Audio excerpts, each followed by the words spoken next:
Hello guys, welcome to my অ্যাডকুক channel. আজকে আমরা নিয়ে চলে এসেছি, যদি আপনাদের রমজান মাসে খুবই কম সময় হাতে থাকে তার জন্য কিভাবে আপনারা দ্রুত ঘুগনি বানিয়ে নেবেন, দেখে নেওয়া যাক এই রেসিপি। সর্বপ্রথম এখানে আমি একটা প্যান বসিয়ে নিলাম। আমি এখানে এই যে মটর কড়াইটা আছে এটা আমি ফুল নাইট ভিজিয়ে রেখেছিলাম। এই মটর কড়াইটা এবার আমরা প্যানের মধ্যে দিয়ে দেব।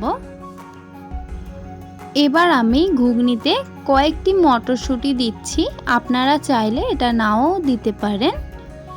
মটরশুঁটি দিয়ে দেওয়া হয়ে গেলে এরকমভাবে আমি আলুগুলো ঘুগনির জন্য কুচিয়েছি, ঘুগনিতে আমি আলুও দিয়ে দিলাম।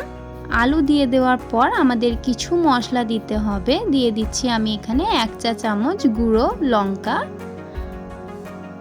এবং আমি এখানে দিয়ে দিচ্ছি 1 চা চামচ গুঁড়ো হলদি। এখানে আমি দিয়ে দিচ্ছি 1 চা চামচ জিরে গুঁড়ো। জিরে গুঁড়ো দেওয়ার পর এবার আমরা স্বাদ পরিমাণে নুন দিয়ে দিচ্ছি। এবার আমরা দিয়ে দিচ্ছি প্রায় 2 চামচ আদা এবং রসুনের পেস্ট। সব শেষে দিয়ে দিচ্ছি কম পরিমাণে একটু সরষের তেল। সুস্বাদু ঘুগনির জন্য এতটুকুই মশলা কমপ্লিট।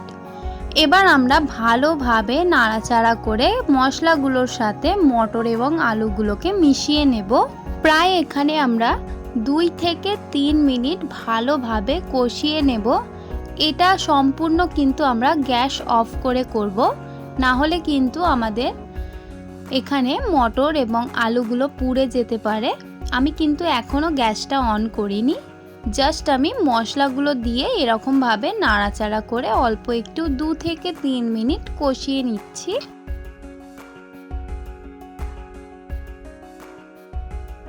এখানে আমি 2 থেকে 3 মিনিট কষিয়ে নেওয়ার পর একটা বড় সাইজের পেঁয়াজের কুচো দিয়ে দিচ্ছি।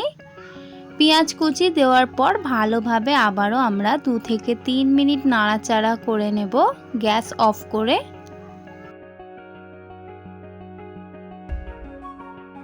এখানে আমার ভালোভাবে কষিয়ে নেওয়া হয়ে গেছে। এবার আমি পরিমাণ মতো জল ঢেলে এবার কিন্তু আমরা এটা সিদ্ধ হতে দেব।